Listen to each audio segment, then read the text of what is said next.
Hi guys, my name is Chaitanya. I am the brand solution manager at CA Club India. I hope you all are keeping well and safe in this time. So in this time of crisis, when you're at your home and you're trying to keep all the updates and engaged, today we'll be talking about a very crucial topic, which is that COVID has affected us socially as well as economically, right? And many of us are having trouble managing their finances. So in this time of crisis, in today's session, we have CA Mobina Kapasi Villas. She'll share her insights on how to manage personal finance. Mobina is a qualified chartered accountant. She's also a TV anchor, the presenter, and the content creator of India's uh, only 1 hour long personal finance show in ET Now. So Mobina, welcome to this session. Over to you now. Okay, thank you so much, Chaitanya, for that introduction. And yes, basically the Money Show is it's a 1 hour long personal finance show that covers everything from investing to even how to spend your money in the right manner. Because yes, we all know that we should invest our money, in mutual funds or put it in fixed deposits, make your money work for you. But sometimes I think what we also forget is you're earning money so that you can enjoy it, right? And I think you need to know how to spend it as well in the right manner. So yeah, what I've decided to do is today's discussion, we've decided to break it up into a couple of parts. I would like to start off by just giving a brief introduction on how you should plan how much to invest and how much to spend. That's basically listing down, all your expenses, making a monthly budget for yourself. Then we'll move on to where should you be parking your money and how should you essentially invest your money, be it not just in mutual funds, but even for that matter in gold, in silver, fixed deposits, or, directly in the equity markets as well. We'll talk about insurance, which obviously is an extremely important part of personal finance. I'm sure you guys will agree with me, given the situation that we are in right now with the pandemic sort of disrupting our lives. And then I want to talk about loans, because a lot of people are, of course, paying down EMIs, whether it's for their home, their cars, or even for that matter, personal loans. So that's roughly what we will talk about. And, also some simple tips on how to control the spendthrift within you. I have tried them and I feel they work, and I hope they may help you as well. Very actionable and simple tips that everybody can implement. So I hope this entire session is useful for you, and then, we can take up some questions as well that you guys may be having on essentially, managing money and personal finances. So, for many of you who may have not even started off with this whole journey of essentially investing, you're just earning money, but what's that money doing? How is it working for you? On that area, you may still be a little perplexed, or you may be a bit confused. Your money is sometimes even all over the place. Some of it may have been given to your parents, some of it to your wife, some to your children. It may just be a little all over the place. So I think it's first extremely important to list down everything. And believe me, the most simplest and effective tool to do that is an Excel sheet. There will be all kinds of apps, etc., that one can try online, but frankly, and I think I may be largely addressing a big CA audience, but I'll tell you, you guys are already stalwarts at Microsoft Excel, and just make the most use of that. So a simple tip, just start off with an Excel sheet. List down all your sources of income. It could be maybe rental income, it could be interest that you're earning on fixed deposits, or maybe a small amount from savings account. It may be a little small. It may be a salary, of course. It may be the income that you're earning from any business. List down whatever incomes you have and see what your annual income is. That's firstly step one. Step two is then essentially seeing what are the expenses you have. This could be obviously even essential expenses like food, rent, utilities, electricity, etc. Average it up on an annual. It should always be on an annual basis. What's the expenses that you are essentially incurring? And of course, when I say expenses, I also mean every time you go to watch a movie, though of course in these times it may seem like a very long time the last time you actually hopped over to a theater to watch a movie. But on an average, how much do you spend maybe when you eat out? How much do you spend, you know, when you go to watch a movie? Anything that's entertainment and recreational purposes, even for that matter, any holidays that you may be taking annually, biannually, etc. Now, obviously, this lockdown has drastically limited your ability to wander out of your houses. So this would actually be a great time for you to sit down and think that, you know what, what's actually expenses that we can let go of, and what are the expenses that we need. This now that you are at home and you can actually think of it with a clear mind, what can you let go of? What do you really don't need to spend? This would be a great time to list all of that down. So yeah, analyze, you know, your family's essential needs and what is it that can be avoided. List all of that down as well. Now, a very simple, rule on how the money that you earn should be spent. Often on ET now, with all of the personal finance experts as well that I have spoken with, it's a very simple rule. 50% towards essential expenses. That's your, what we call as roti kapra makan. Then 30% should be towards saving instruments. So it could be fixed deposits, mutual funds, PPF, retirement kitty, etc. And then 10 to 15% towards your recreational expenses. What I mentioned, you know, your lifestyle expenses, going out for movies, going to restaurants, etc. So once you have that picture in your mind, then you can move on and talk about the next step. So 30%, that's the quantum that I want to talk about. That's 30% of your salary that you'll be putting in investment instruments. How do you know which instruments to choose? I mean, how do you know where you should allocate your money? That's, I think, something that's extremely important. Another aspect that I also do want to talk about is saving your money from your recreational expenses. Because believe me, if you even just put in, let's say, 1,000 rupees per month in a market that has a proven ability to give you an annual return of around 10%, I am even considering this pandemic. I'm even considering the massive fall that we've witnessed in the market in the last 2-3 months. Even then, on an average, the annual CAGR in the last 10 odd years has been roughly 9 to 10%, which is not that bad, right? So imagine if you just put in 2,000 rupees of the money that you save in the markets and you're putting it for 10 years at a 10% CAGR. I'm going to leave it to all of you all, to calculate what sort of savings we could be looking at, but it's a good corpus that you can save. And hence, I decided that we'll keep one aspect of this conversation on savings.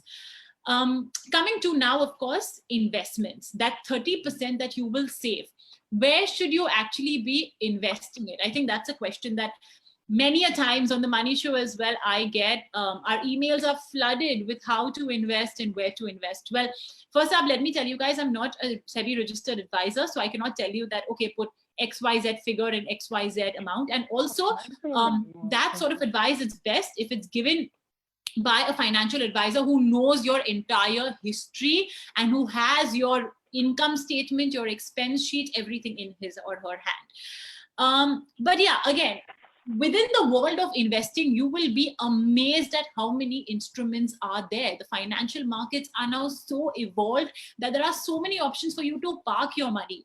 So I'm going to start off with the simplest. First is a mutual fund. A mutual fund is what? It's basically just a collection of shares that are put into one kitty, and the mutual fund manager manages the money. Essentially, he decides that, okay, maybe I need to take out some money from this stock because I don't see a great return potential over there, and instead maybe I'll put it in XYZ banking stock or XYZ pharma stock. That's essentially the fund manager's job. Now, you guys, y'all may be CAs, y'all may be doctors, y'all may be lawyers, engineers. Y'all don't really have the time or sometimes even the inclination to really be sitting and looking at annual reports of 100 companies. Hence, you just give your money over to a mutual fund manager, and he or she, with the oversight of SEBI, which is essentially the regulatory board of India, to ensure that there's, of course, no hanky-panky happening with your money, they will essentially ensure that, okay, look, they are handling it in a responsible manner. So that's basically mutual funds. But again, within mutual funds as well, you have equity, you have debt, you have hybrid. So equity invests in your usual stock markets, your equity shares. So for example, you may have an HDFC large cap fund, and that invests in State Bank of India's shares, it invests in Reliance Industries, it could invest in L&T, Asian Paints, so on and so forth. So what you do is you essentially buy units of HDFC large cap mutual fund, and you get a little bit of ownership in all of the shares that HDFC large cap in turns. That's how essentially an equity MF works. Now you apply the same principles in a debt mutual fund. A debt mutual fund, instead of in equity shares, will buy in bonds, in debentures, in fixed income assets.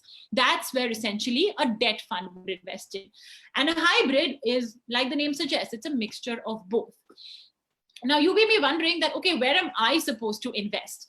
This will depend on your age and your goals. Now, let's say if you are, you're young, you're just starting off a job, you're, let's say, 23, 24, or maybe even 30 for that matter, you've got a long time horizon ahead of you. You have to ask yourself, why are you investing your money? And I'm sure when you'll ask yourself that, it'll obviously be so that you can earn a little more money, you can earn a little more return. But when do you want to use that money, that little more money that you'll get? When do you want to use it, and for what? So now many of you guys may say, oh, I want to buy a house in the next, let's say, 5 years. Some of you may say that I want to do it, I want to, save that money for my retirement, which will probably be, let's say, in 30 years when I turn 60 or 65, I want a retirement kitty. So the objective of why you're investing in mutual funds should also be clearly stated. It should not be something that's just aimless, because then you could be wondering when you should withdraw the money. See, your money should not, we say you should invest in the long term, but it does not mean that your money is simply just kept in mutual funds. And then, the next thing, you have forgotten about it and everybody has forgotten about it. That's the worst thing, in fact, that you can do. And I will delve a bit more about that as well in a bit. But yeah, the concept is after you make a budget and after, you list down your expenses, you need to list down your objectives. Like I mentioned, why are you investing your money? Whether it is to send your child for an education abroad, it could be for your retirement, it could be to buy a car, it could be to buy a house, so on and so forth. All right.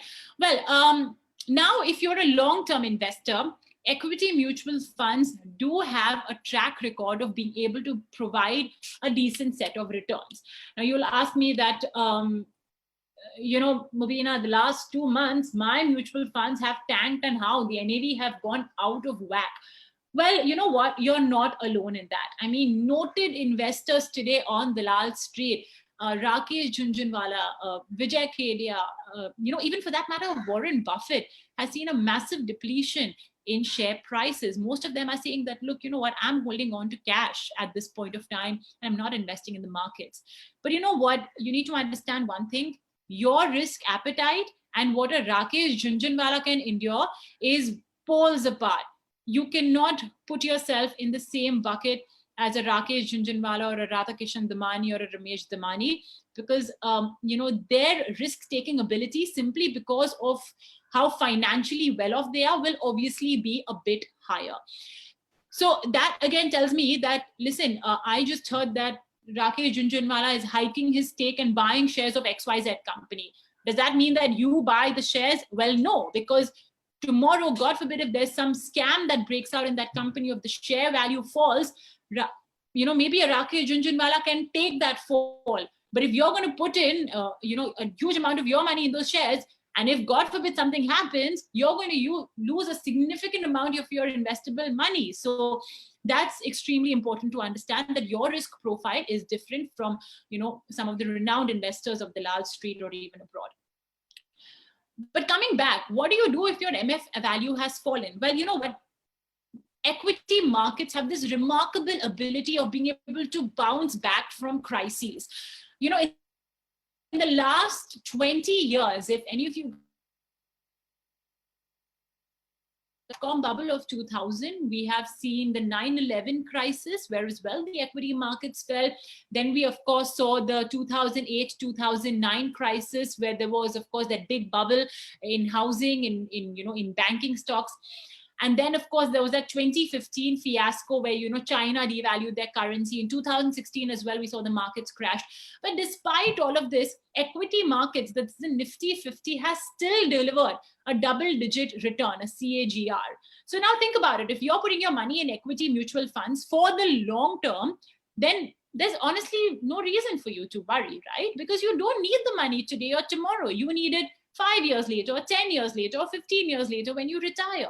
So then what's the point of converting your unrealized loss right now into realized loss? That really does not make essentially any sense, right? So just stay put, be patient, and especially if you're a long-term investor, and that's an extremely important point to understand. If you want to invest in equity mutual funds, your goals and your time horizon should be long term. It should not be short term. You're not a share market trader. You're investing your savings into mutual funds so that they can steadily grow, right? In fact, in ET now as well, we had this concept of, Jan Niveshak, where we asked people that you just invest one day of your salary in an SIP. So that brings me to my next question. How do you invest in equity mutual funds? Something as simple as a systematic investment plan. So let's say if I'm earning 30,000 rupees in a month, that means my per day salary is roughly about 1,000 odd rupees. So what should then be your SIP? It should be 1,000 rupees. So every month you should put in mutual funds 1,000 rupees. It's a simple concept, a simple formula, just one day of your salary. And that essentially will create a nice savings corpus as well for you. The same thing could be applied for debt mutual funds as well. Now, how much in equity mutual funds, how much in debt mutual funds? If you have a long-term time horizon, more equity, lesser debt. As and when your goals come closer, so let's say you wanted to buy a house in 7 years. So you put your money, a majority of your money at least, in equity mutual funds. And as years pass, now let's say your goal has come to next year, where next year you'll need the money, to achieve your goal.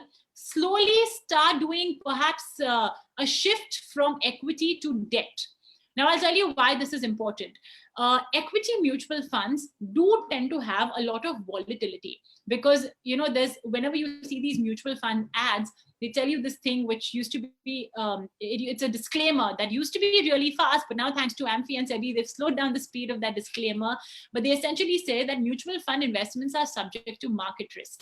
Now the markets, well, they are volatile. You've got to deal with it, right? I mean, we had the Sensex, which was at 40,000 a couple of months ago, and now it's at 30,000. So there is volatility in equity markets, which is why your mutual fund, your equity mutual fund NAV as well will fall. Relatively, your debt mutual fund is still a bit more stable. Reason being that the debt mutual fund manager is putting the money in fixed instruments, which means, let's say an Ultratech Cement has issued bonds and they're giving an interest of 8%. So your debt mutual fund manager has bought those bonds and has got that 8% steady interest. Those bonds or debentures will come due for redemption 5 years later. So 5 years later, Ultratech Cement will pay your debt fund manager the redemption money back. And in turn, the debt fund manager will give you, the debt fund holder, the money back. So there is still a little bit of stability in debt funds. Now, if you guys have been following news with respect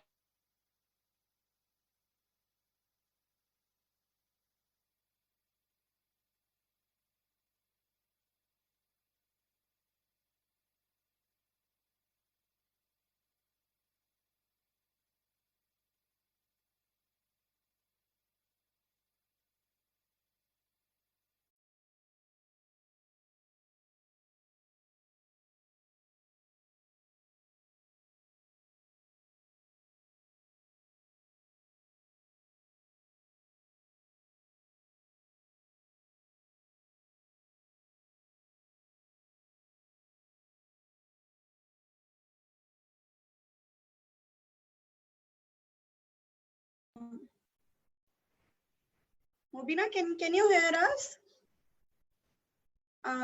Mobina, we are unable to hear you. Can everybody reply in chat if they can hear Mobina?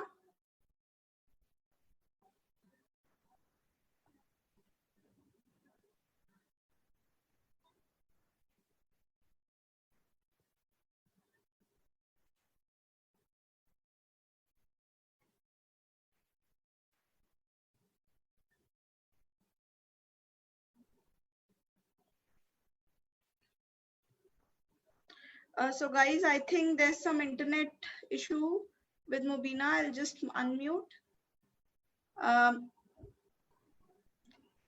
Okay, I think, Mubina?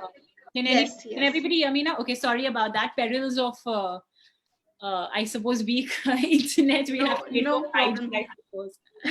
Can everyone hear her now? Please reply in chat, please. Yes. Okay, I think it's all good. All right. Okay. Yes. So Okay. sorry about that, guys. But yeah, just not to lose on the momentum, I'll quickly continue.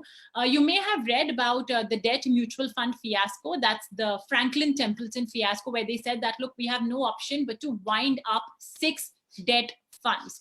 Which means basically that if you owned any of those 6 funds, you will not be getting your money. If you will go to the fund house and say, look, you know what, I need to redeem my funds, they'll tell you, look, I'm sorry, but we are not going to be able to give you the money. And that's really scary, right? And it may make you think that, look, even debt funds are quite risky. Well, AMFI and all the members of SEBI have said that this is clearly a black swan, a one-off event. And the reason why it's happened is because Franklin had taken perhaps a little bit too much risk. Now, there is a certain rule that the SEBI has put forward where they say that there's a certain grade of debt funds that debt mutual funds can invest in. So here is where you guys will have to do a little bit of homework before you decide which debt mutual fund you all pick. You need to check that there's not, firstly, too much concentration risk, which means every mutual fund house has a fact sheet. In fact, you guys can go to any, right now, you can do that. In fact, go to any mutual fund house website, whether it's HDFC, Axis, Franklin, whatever it is. There'll be something called as a fact sheet, which is released by the fund house every month. What you need to do is go onto the fact sheet and look for the fund that you're interested in investing, and then look at where they are investing. Each and every instrument will be listed in the fact sheet. If you feel that too much money is being put in one instrument, in one asset class, it could be, for example, too much money in DHFL, or too much money being put in Z Entertainment, it could be any security, that could be considered as a red flag. There should be adequate diversification within the fact sheet, so that even, God forbid, if one corporate is not being able to pay back the fund manager, then the whole fund does not collapse. You could say that's something what happened with Franklin Templeton, where they invested in very risky paper in the quest to get higher returns. But you know what? Then there are times like these that we are in right now, and it just does not work then, because then corporates are also not being able to repay their debt obligations. And then when you as the investor wants to get your money back and you want to redeem your funds, the fund house tells you that, you know what, I'm not being able to get money from the corporates that I invested in, and hence I'll not be able to give you the money back, and hence this voluntary wind up of funds. So that's one red flag that you need to take care of. But again, when it comes to choosing a fund house, I would really recommend you ask a personal, a financial advisor. But this is just one of the red flags. There are several other red flags as well that should tell you that, you know what, maybe stop, pause before you consider putting your money in that debt fund. So that's essentially the Franklin fiasco. And like I mentioned, a very simple rule to follow.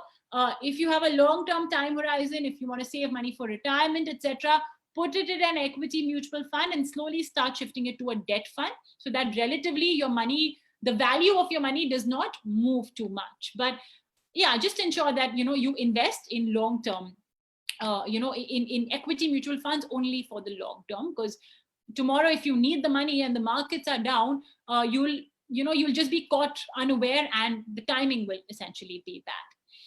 Okay, now it's not just mutual funds, obviously, that you invest in. There are other securities as well. The other asset I want to talk about, and one which is gaining a lot of attention right now, is gold. In fact, I'm just going to try and share a chart with you guys that I found a little earlier in the day, which will sort of shed some light on why we would like to discuss gold. This is a chart of Can you guys see the chart? It's basically a chart of gold prices versus the S&P 500. The S&P 500 is a US equity index, just how we have the Nifty 50, they have the S&P 500. Now, S&P 500 is obviously an indication of how equities have performed, and then you have gold. Look at the sort of returns that gold has given, and mind you, this chart is actually, it's not counting the sort of returns we've seen recently, where gold has gone to 47 and 48,000 rupees in Indian terms. This is still showing you gold price in US dollar, I think up until Jan 2020. But you can see how the chart has moved, which now brings me to another point. Diversification of your investments. That 30% of your income that you will be putting aside for saving, does it mean you put all of it in equity and debt mutual funds? Well, no. That also has to be split. And one way of splitting it is you put it in gold. It could be gold coins, it could be gold bars, but I'll give you guys a better way of investing in gold, and that's paper gold. You have e-gold, you have gold ETFs, you even have something called as a sovereign gold bond. A lot of the personal finance experts, I interact with say that sovereign gold bond is a great product. 2.5% of interest on the face value of the sovereign gold bond is paid to you biannually. So you get 5% every year. Now compare that with the gold jewelry and the gold coins and the gold bars that may be lying in lockers at banks and at your houses. Is that yielding you any money? No, right? Instead, you have this paper gold, government guaranteed, which is giving you 2.5% biannual return. Of course, it will be taxable, but something's better than nothing. And the maturity is 8 years later. If you do not get out of the sovereign gold bond scheme before 8 years, and if you wait till maturity, you don't even need to pay capital gain tax. So in that sense, it's quite effective and efficient on the tax front as well. And plus, look at the returns gold is giving you. In fact, I'll give you all an anecdote. Mr. Vallabh Bhansali, renowned and veteran investor in Dalal Street, he was speaking to ET Now just a couple of days ago. And he said that I have never said this before in my career, but I really think people should start putting a little bit of money in gold. In times of uncertainty, you'll often see gold prices go up, and that's exactly what's happened, not just in the last couple of months, but in the last 1 odd year. Gold prices have zoomed to beyond 40 grand. And, luckily, because our moms and grandmoms and, they've created a lot of heirloom jewelry, we luckily do have some gold in the portfolio. But, mind you, again, I don't think it would be prudent to consider the consumable gold in the same category as investable gold.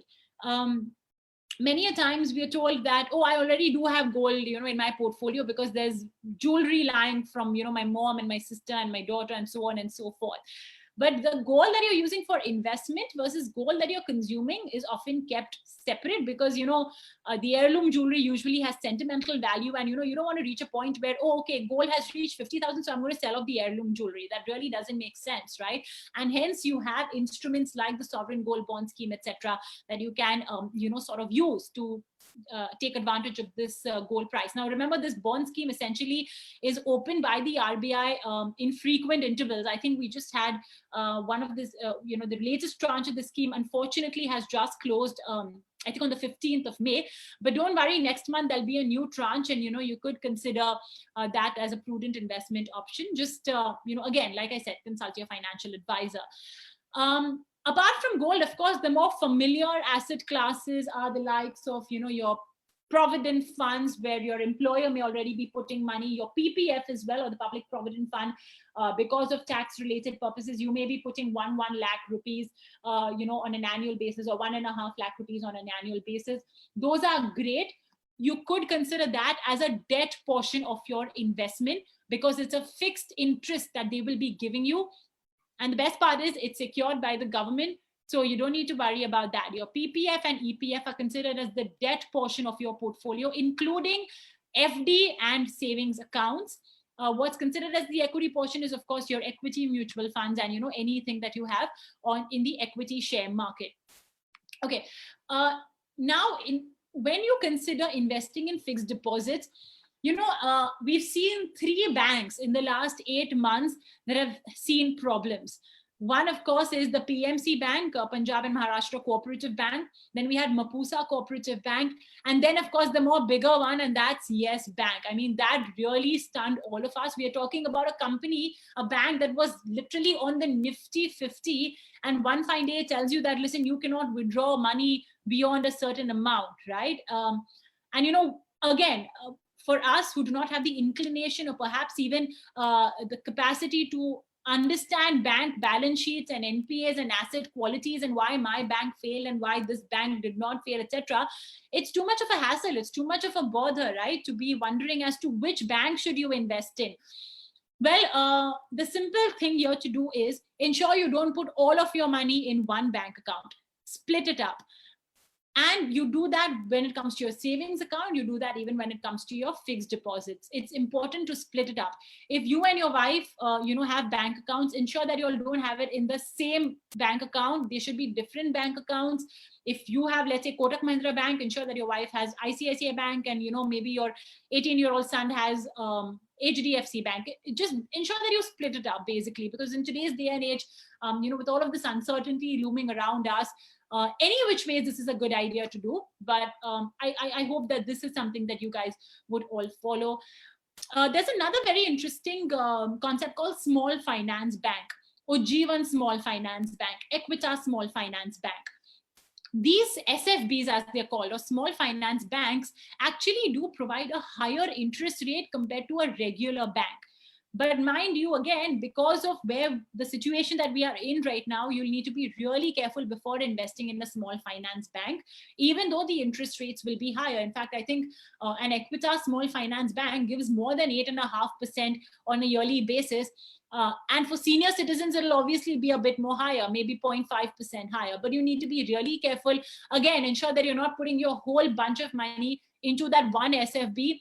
Split it up across different SFBs. That's extremely important to do. So that's roughly on investing in fixed deposits and small finance banks. It's extremely important to essentially do that. So we've spoken about these instruments.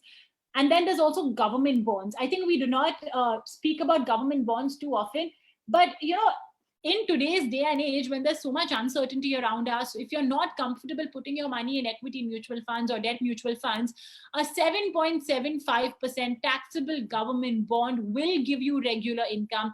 It will provide you with security, because at the end of the day, it's the government, right? That's it's essentially backing those bonds. It's a government bond, right? Only thing is it's taxable. So maybe, the post-tax return will be a little lower. But you know what? It's government backed. It's government guaranteed. So if you're absolutely scared, if your risk appetite is extremely low, a government 7.75% taxable bond is definitely a good option. Especially, by the way, if you are older, if you cannot take that kind of risk that equity mutual funds do, tend to carry with them, it's extremely important to understand that. So that's, of course, about investment. Guys, if you have any questions or queries, you can start putting it on the chat, and we can address all of them a bit later. But I want to now talk about another aspect of financial planning, and that's insurance. I'll go through this a little quickly, but it's extremely important for all of you all. First up, to make insurance premium payments in time. Do not miss out on premium payments, because you need continued coverage of all of your family finances. Now, mercifully, the government has said that, look, your life insurance premium, if you're not able to pay it, the policy will continue up until, I think, the 31st of May, but make the payment. I cannot stress more on the importance of, ensuring you make timely premium payments, because firstly, the life insurance or the plain vanilla term insurance, if you don't have it, buy it right now. It's something that will just ensure, the financial ability of your family, God forbid, if something were to happen to you. It's a simple term insurance product. So ensure that, you do get that in place, especially if you have dependents, if you have dependent parents, if you have dependent children, your spouse is dependent, ensure you have a term insurance in place. For health insurance as well, a simple health insurance product will do the trick. But I want to add one point. If you guys are employed and your employer is giving you health insurance under the group cover, then still I would recommend that you buy a separate health insurance product, because what will happen is, if your employment gets terminated, you won't even know, but your health insurance plan as well gets terminated. So it's important that you have and take out a separate health insurance cover. You could also have a top up to it. A top up is essentially just like an added amount that you pay, which will provide you even wider coverage. So, whatever your capacity is, 2 lakhs, 5 lakh rupees, ensure that you take that. God forbid, if you are to contract corona as well, a health insurance product should help you in such cases. In fact, we've interacted with a lot of players that have something called as the corona health insurance as well. Now, what this corona health insurance does is, it's obviously for a fixed period of time while this pandemic is on our heads, but you pay the premium amount, and even if you are out of commission, if you cannot work, and maybe you're a freelancer, or you lose income during the times of corona, they will also pay you for that income. So you may want to talk to, your health insurance company, or, your financial advisor about that as well. But it's extremely important that you continue with your insurance payments. Do not skip an insurance premium payment. It's important, to do that. And yeah, if you have employer provided insurance, either you take a new insurance, or you could even, in fact, consider converting your company provided group health insurance into an individual retail policy. So you can check with your employer or the insurance company. So tomorrow, even if you were to lose your job or you want to quit, you can just convert that group health insurance policy into, a private or a retail insurance policy, and they'll continue covering you adequately. So that's, of course, about insurance. There's something, by the way, also called as a Sanjeevani Arogya policy, which too is actually pretty interesting. It's a standardized insurance product that the government has sort of introduced, and every insurance company now provides it. You guys may want to look into that as well. I'll just repeat it for the benefit of everybody. The Sanjeevani Arogya policy, a very simple product, and it's standardized. So no need to read the tiny terms and conditions. It's the same across every insurance company. It's something that the government has, excuse me, essentially introduced. The third or the fourth segment that I want to talk about is loans. This is a very interesting one. There is home loans, there's car loans, there's personal loans, there are all kinds of loans. There are even digital loans, there's P2P loans as well. Peer-to-peer lending, which has now sort of developed because of financial technology. Now I'm going to address the majority of the people over here, and those that are essentially paying down their home loans or their EMIs. What essentially happens here is that till the time you guys are on salary or you have your regular income, servicing your EMIs may not be that much of a problem. But given the economic problems that we are facing currently, many of you guys may be facing a bit of cash flow problems, and hence the RBI said that, okay, look, you guys can take a 3-month moratorium, which means you don't need to pay your March, April, May, policy, and it's fine. You really, we'll sort of, it's not forgiven, but it's deferred, which means don't pay it in April, May, June, but maybe pay it in July, August, September, October. You're just basically deferring the policy, deferring your EMI payments. This could be for your car loan, this could be for your personal loan, this could be for your home loan as well. But I think here is where the trick is. That small asterisk that always says terms and conditions applies, that's where the devil is. Like they always say, right? The devil is always in the details. I'm going to share with you a screen that, we sort of saw when State Bank of India gave out its, the deferment, the impact of the deferment. So what State Bank of India essentially said that, okay, fine, you want to opt for this, this moratorium, right? That the government has given you the choice of opting for. That's fine with us. But they've explained the impact by way of an example. The screenshot that you can see on your screens has been taken from the State Bank of India FAQ. I want you guys to look at the impacts in case of a home loan. Look at what it says. They're giving you an example saying that, let's say if you have a 30 lakh rupee home loan, the remaining maturity is, let's say, 15 years. If you will opt for a deferment, you will have to pay an additional 2.34 lakhs. That's equivalent of 8 EMIs. Now, the math will totally boggle you, because you will wonder that, listen, I'm just asking for a deferment of 3 months. Why am I having to pay 8 extra EMIs? Well, that's because what essentially State Bank of India and a couple of other financial institutions have done is they are back-ending the amount that you have not paid. So let's say you had, just for example's sake, you had 10 lakh rupees of loan that was pending, and you deferred, let's say, 1,000 rupees of EMI in these 3 months, April, May, and June. What they will do is they will not recover the 1,000 rupees in July, August, September. They will instead recover it at the end of 10 years, which means the interest, you guys understand the concept of compounding, right? The power of compounding. The interest on the 1,000 rupees that you guys have deferred will keep compounding till the end of 10 years. This is something that a lot of banks are doing. And that's the reason why I thought, I should tell you guys that, look, you guys should take this only if you are facing a very significant cash flow problem. Only then consider opting for the moratorium. I would strongly suggest do not opt for the moratorium if in case, this is the sort of terms and conditions they seem to be putting forward, because it's clearly very hazardous for your financials. Another tip that you guys could also consider is if you guys have a shorter term left, means your loan is just about to end, the tenure of your loan is just about to end, then maybe it may not be that impactful. But otherwise, I would strongly recommend just don't opt for the moratorium as far as possible. But again, that's to say, not every bank is doing that. This, of course, I've just taken a State Bank of India example. Not every bank is doing it. So talk to your bank properly before you consider, taking such an option. And another very useful point, if you guys are on home loans and you all are either on MCLR or fixed rate of interest loans, then I strongly recommend talk to your bank and switch over to repo linked loans. It's a great product that has been introduced, I think, since last October. You all know that the RBI essentially fixes something called as the repo rate. That's to essentially decide the interest rate, that banks will essentially pay. What banks charge as an interest on loans depends on that repo. But now what they've done is that, look, every time the RBI changes the repo rate, we as well will change the interest rate that we charge you, the customer.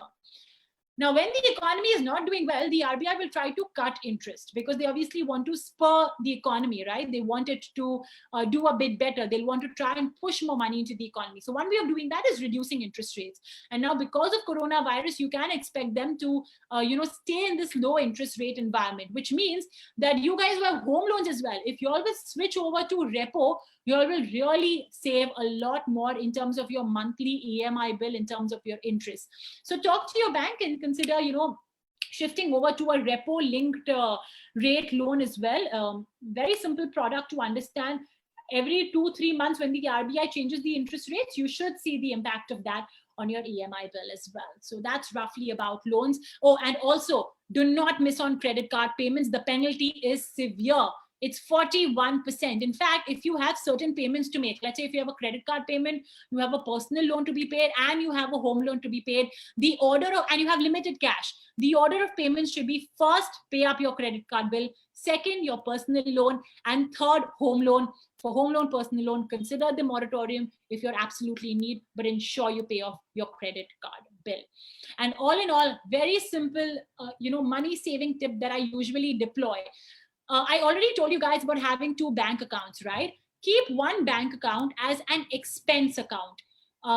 It could be within the same bank, it could be a different bank, but it should be purely an expense account. So let's say you get your monthly salary, which let's say could be 50,000 rupees. Out of that 50,000 rupees, put maybe a 30 or 35,000 rupees, which will be your expenses. I told you guys to draw up that expense sheet, right? So figure out what your monthly expenses are and put that much amount in this expense bank account and make all your payments through that expense bank account. What it will do is essentially that as you will keep drawing down from that expense account, when you reach the end of the month and you see money still saved there, you'll realize that, okay, good, you're saving a good amount of money. But when you're reaching the end of the month and you realize that the account has really depleted to a bare minimum, it'll be a sort of psychological trigger as well. It'll tell you that, oh, okay, you have only, a few thousands now left in this account. So control your spending, curtail your, expenses. It's a great way to psychologically as well, sort of curtail on your expenses. And this is something that, I follow. It's really worked. It helps you cut down on unnecessary expenses. So just a separate expenses account where you can keep transferring a certain amount of your salary, and you can keep spending your money. You can pay your rent, your shopping, your outings, all of that from that account. And you can keep a track also of how much you're actually spending on a monthly basis. It's extremely simple. And of course, like I said, right, now that we're all sitting at home, we're realizing what actually was necessary in our lives and what's not. What's most necessary actually is ensuring that you keep your family members absolutely apprised with all of your financials. What I'm talking about is essentially creating a will, which lists down all your assets, all your bank accounts, the account numbers, of course, not the private information, that goes without saying. Do not sit and put down your IPINs and passwords, but just ensure that you have a list of all the bank accounts, all the fixed deposits, all the lockers, the investments, the shares, the mutual funds, the house properties, everything that you have, and ensure that your dependents know about it. God forbid, I mean, life is so uncertain, right? Unfortunately, we've heard of cases where there have been sudden deaths because of coronavirus. Ensure that your family members are apprised of your financial situation. And also, if you guys do want to invest in the stock markets, there's a very valuable advice that Mr. Vijay Kedia, a renowned investor, had given me, that invest only that amount in the equity stock markets which you think you can let go of without affecting your lifestyle. Basically, do not mortgage off your house and put that money in the stock market. Put only that money which you will be okay losing completely, whether it's 10,000 rupees or even 10 lakh rupees. If you are okay with that money becoming zero, put only that amount. Otherwise, don't put. There are plenty of options out there that will help you, grow your money, that will help you match up with this dreaded inflation monster. If you're not comfortable, it's fine. Let go of that extra return, because at the end of the day, you're earning money as well for that little bit of peace of mind. So you're investing money as well for that peace of mind. There's no point of really putting it in the markets and then sitting and checking every 2 minutes as to what your investment is doing, because that just does not serve the purpose. It just in turn harms your health, and it'll shoot up your insurance premiums for your health insurance policy. So yeah, that's just a very simple advice that I follow. Invest only that much that you guys can afford to lose. And I suppose with that, I'll wrap it up, but over to you guys for your questions. I'll try and answer as much as I can. Thank you so much, Mubina, for such amazing advices. So we have some questions here. So Niladri asked that, are ELSS better than other investments for tax saving purpose? Okay, so just for the benefit of everybody, ELSS is essentially equity linked savings scheme. So it's again the government's way of telling you that, look, invest in mutual funds and I will give you a tax benefit. That also comes under section 80C, and it's included in that 1.5 lakh rupee cap. Now, what are we comparing against ELSS? We are comparing PPF, we are comparing Provident Fund, we are comparing, even for that matter, EMIs that you pay, and we are comparing other expenses like school fees, etc. So firstly, what I would recommend is see how much of PPF you're paying. Because I'll tell you what, a PPF is, according to me, a PPF is a great instrument. I'll tell you why. Because it's under the EEE category. It's exempt when you invest, it's exempt when you earn the interest, and it's exempt even when it matures. On the other hand, you have an ELSS. Firstly, there's of course fluctuation in the value in the NAV. Then there's also, of course, the capital gains that will be taxed. If you are earning more than 1 lakh rupees in a year, it's long-term capital gains. Unfortunately, FM Jaitley now has said that LTCG will be taxable on equity mutual funds. So ELSS, when you will redeem your fund, and if there's a profit of more than 1 lakh rupees, you will be taxed. So that is something that you should be mindful of. And furthermore, it just gives you that, that benefit when you are investing. So it'll give you that benefit only within that 1.5 lakh rupee. But that's not to say that you should not invest in ELSS. I'll tell you why. Because when you're making your equity mutual fund portfolio, and ELSS can always be an option.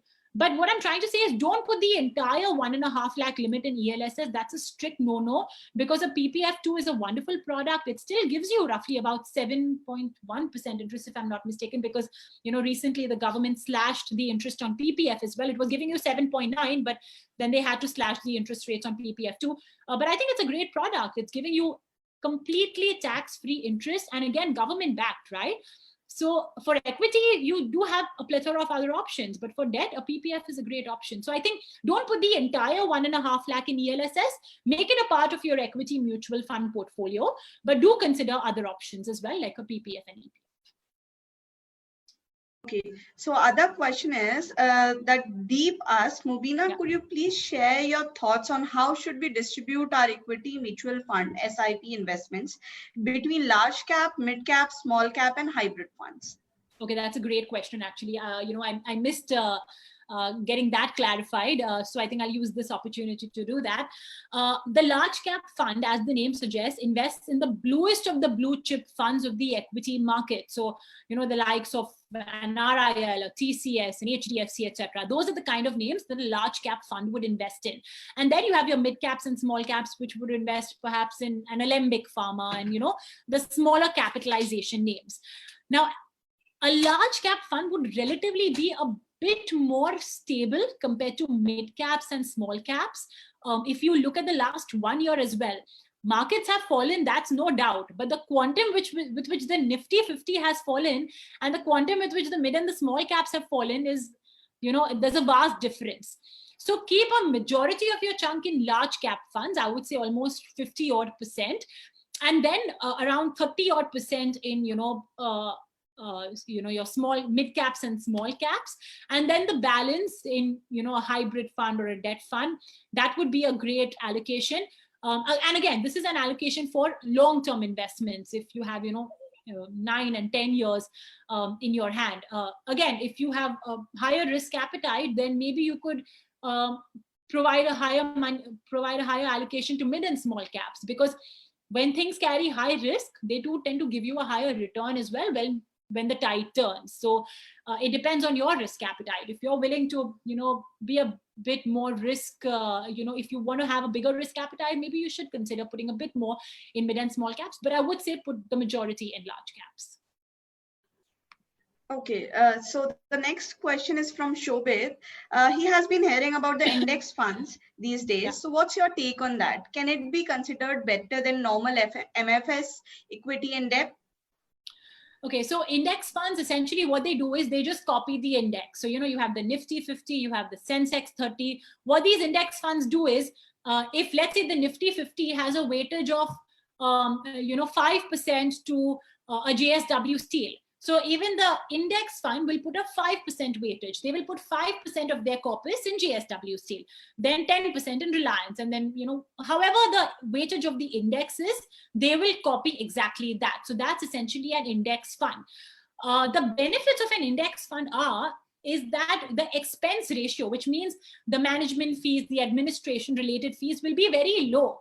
Because the fund manager's job is to simply copy the index, right? He doesn't really need to work to sort of actively manage the fund and, figure out where are the alpha generating opportunities and how can he beat the benchmark. The fund manager simply has to copy the index. Now the index fund is a simple and great product because it simply apes the index. If you want to know how your market has done, if you want to know how your fund has done, you just have to look at the market. And again, we do know that the Nifty 50 has done well. It has a proven track record. So if you don't want to take chances and if you don't want to get into the astuteness of the fund manager to be able to generate that alpha, plus having to pay him that little bit of more fund manager fee, you can just go for an index fund. It simply copies the Nifty 50 or the banking index or whichever index fund it is. And as the index will do, the fund will do the same. You pay lesser expenses. And that's basically an index fund. It's good to have it in your portfolio, no doubt. In fact, a large cap fund can also be an index fund. But again, don't put a majority of your money in that. 30-40%, I suppose, should be okay. Okay, so the next question is from Hardika. What's your opinion about Jeevan Bima Yojana or plans? Okay, is this the the Pradhan Mantri Yojana, the Suraksha Yojana. I'm not sure if that's the one. Hardika, if you can confirm, let's take another question. Okay, okay. I guess she has. Yes. It's from the same one that you It's the same one. All right. Okay. So it's basically an accident insurance scheme, and it's more so for the lower income section of the society, the Pradhan Mantri Suraksha Bima Yojana, it's an accident insurance. So what it essentially does is, if there is an accidental death, it's a disability cover of sorts for 1 year, renewed on an annual basis, I think. But what the best part is, the premium is not high. So I suppose it's more apt for, people who are from the lower sections of the society. It's a great product for them, because I think, I think this will have to be verified, but the premium is only, I think, 10 rupees or something on an annual basis. So yeah, if there's any accident, then this Pradhan Mantri Jeevan Bima Suraksha essentially pays up. Great product for them. I mean, I would also recommend, if you guys have help at home, etc., this is a great product for them to buy. There's flexibility as well in the scheme. Even, in fact, for that matter, permanent disability. So God forbid if someone loses their eye or faces any sort of permanent disability, this would essentially give a nice coverage of, I think, almost about 2 lakh rupees. So I think it's a good product for the lower sections of the society. But for I guess for you guys, it's great if you can go for a proper life insurance policy or a health insurance premium policy, pardon me. Okay, so the other question is, do you think taking exposure in other markets such as US makes sense through the funds like MOSL, Nasdaq, ETF, etc.? Okay, this is a tricky one. Interestingly, in the last 1 year, we've actually had a NASDAQ exposed fund do very well. In fact, the US oriented funds have actually given, I think, 17 to 18%, of returns. But again, what the thing is, all of these are investing in equity markets. It depends on how the NASDAQ is performing. It's an ETF, right? An ETF is essentially an index fund, like we were just talking about earlier, which means it'll simply invest exactly on how the NASDAQ is investing. So it's a simple ETF.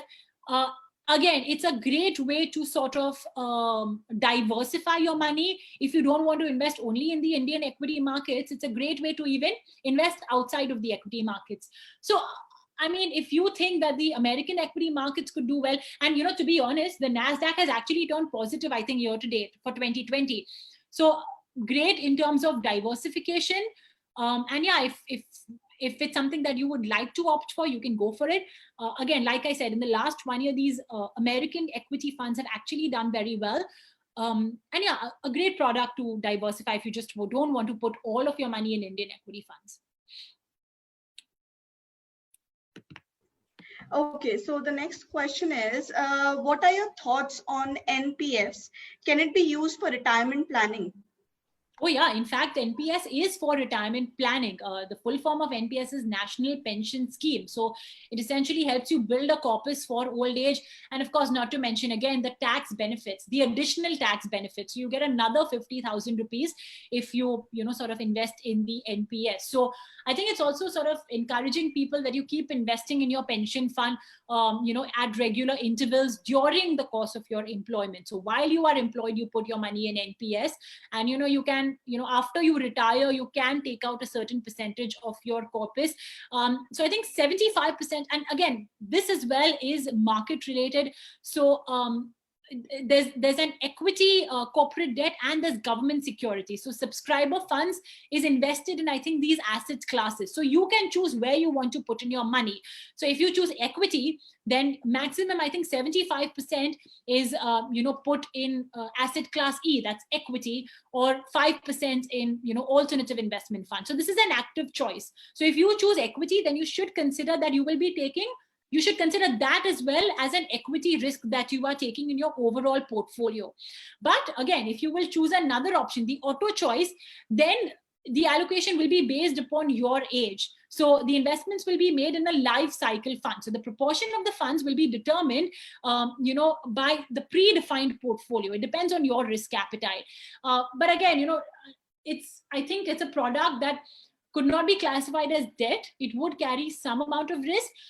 But NPS is another way of saving tax. And yes, it would qualify as a product that you can use for your retirement. That's for sure. Okay, so the other question is, what age should an individual start the retirement planning? Oh, the earlier the better. The longer the time horizon you have in your hand, the more resilient you can be to anything that the market throws at your face. Just understand that, because let's face it, this is neither the first crisis that the equity markets have faced, nor is it going to be the last, unfortunately. We have a lot more ups and downs that we have to face. But you know, the earlier you invest, the more resilient it will make you. You know, there's something we often use on ET now. It's called as the power of compounding. And the power of compounding comes into play when you have time on your hand. I mean, I would just request all the viewers, unfortunately, I don't have a calculation in front of me. I would have loved to show that. But I would, you know, there are plenty of articles that show power of compounding. And you will just be amazed as to what can happen if you put 1,000 rupees per month. Earlier the better. If you, let's say if you are, you know, we take examples of two individuals. One started investing at 25, one started investing at 30. In just a matter of 5 years of difference, the end corpus, by the time, even if let's say they both invested for 25 years only, the corpus at the end is substantially different, simply because person A started investing earlier. And there are plenty of such examples, you know, of power of compounding. So the minute you turn 17 or 18, in fact, for that matter, I would strongly recommend, if you guys are parents and, you know, your child has been, you know, you just had a child, and a lot of times your relatives will come and give you muh dikhai, right? They give you a certain amount of money for your child. I would strongly recommend, why not put that money in an SIP? You can make an SIP for as little as 500 rupees per month today. So start an SIP on the day that your child is born. By the time your child turns 17 or 18, he or she can use that money to go get an extensive education abroad, go get a PhD from MIT for all, you know, they can do. They will have the resources in their hand. But again, like I mentioned, adequate asset allocation is extremely important. Don't go and put the entire money in some risky stock or in a risky mutual fund. But yeah, you can literally do it right from the day you were born. I would strongly recommend that. Okay, so I guess we are running on short on time. We'll just take two more questions. Yeah. What is more preferable, dividend option or growth option for a long-term financial planning? Definitely growth, because in dividend, what happens is the fund manager, the fund manager, obviously in an equity mutual fund, is also getting dividend from the companies that they have invested in, right? In that, if you choose the dividend option, then the fund manager will give you that dividend. So you're getting that regular flow of income. But if you choose the growth option, the fund manager will take that dividend back and reinvest it in the equity market. So you again think of power of compounding.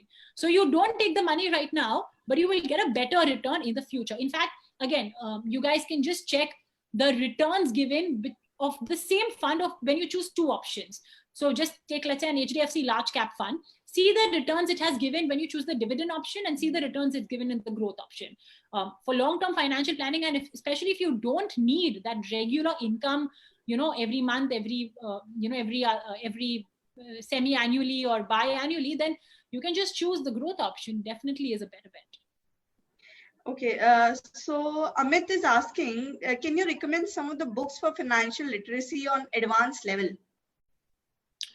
Oh, there are quite a few actually. One book that I think was really interesting is, it's a book by Gautam Baid.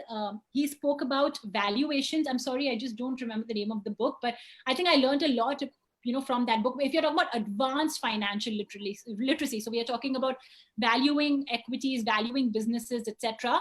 I think another great book also to read is Romancing the Balance Sheet by Mr. Anil Lamba.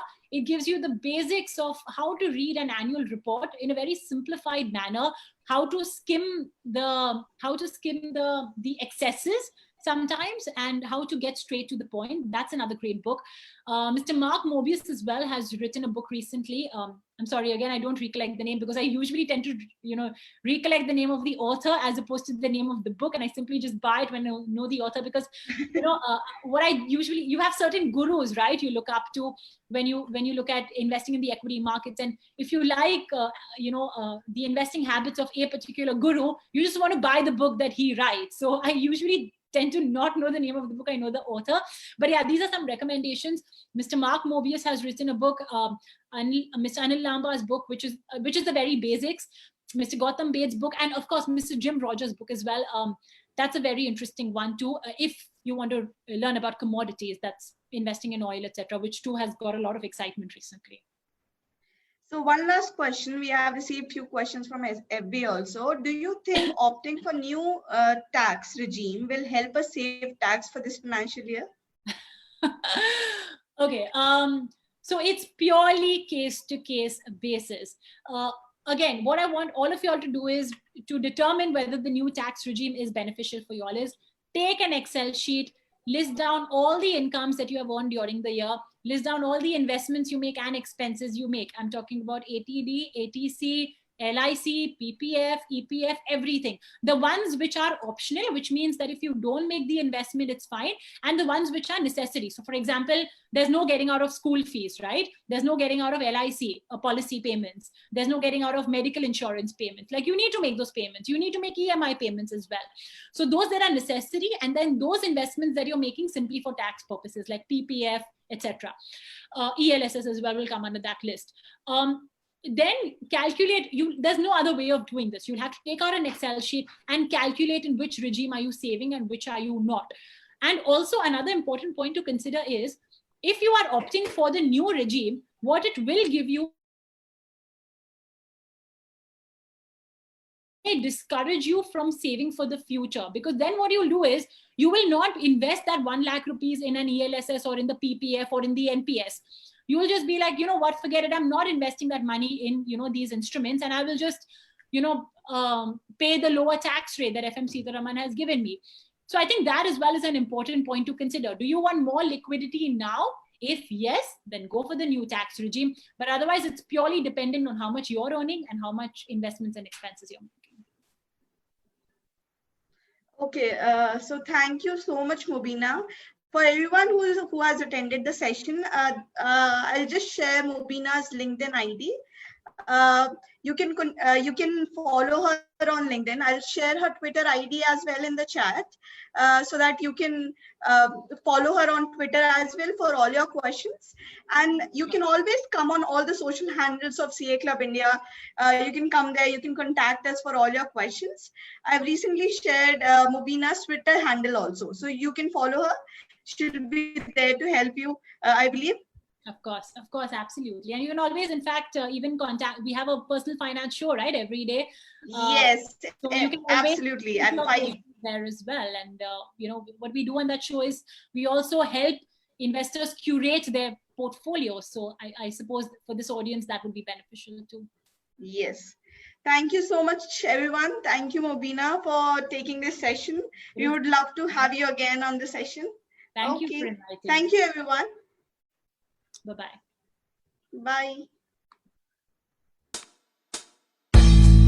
Bye.